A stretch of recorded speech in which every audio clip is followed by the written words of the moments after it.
नमस्कार श्रुतिसोता वर्ल्ड को आपको स्वागत। चलतु आज आम बनइबा धनिया और पुदीनार चटनी। फास्ट एमती धनिया गुड़ा को आम छिड़ेदेवा बाछि नेबा, पुदीना गुड़ा को बाछि नेबा, भल भाव धोईकी छोट छोट खंड कर काटिदेवा।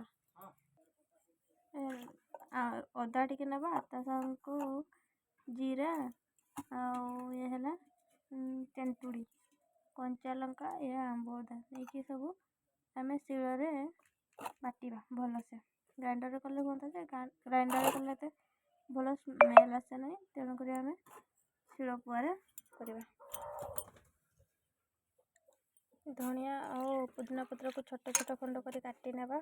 देखो छोट छोट कर काटी नहीं आम ग्राइंडर करदेवा शिଳରେ। एमती हो गलानी एथिरे आम देवा गोटा जीरा, आंब अदा आमती प्लेन अदा, यहाँ आंब अदा ये प्लेन अदा, तेंतुड़ी कंचा लंका अदा ता सबको दे ग्राइंडर करनेबा। ग्राइंडिंग हो गलानी शिल जो बाटिदेला से आम खाली लुण और चीनी ऐड करवा। लुण सॉरी चीनी मीठा अनुसार आपण इच्छा अनुसार चीनी देवे। आपको जब बेसी मीठा पसंद तो बेसी चीनी देवे, और कम मीठा पसंद तो कम चीनी देवे। मोर टिके बेसी मीठा पसंद 3 चम्मच चीनी पकई देछे। लुण सेमती आपण अनुसार देवे,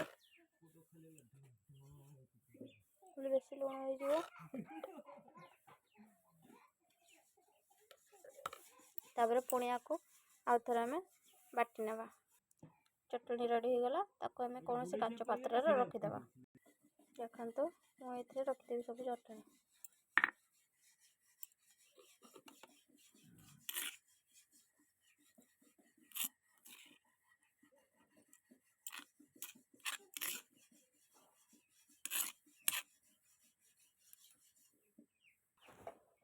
चटनी रेडी हो गला, आप पखाड़ भात कि गरम भात सहित खाई पारे।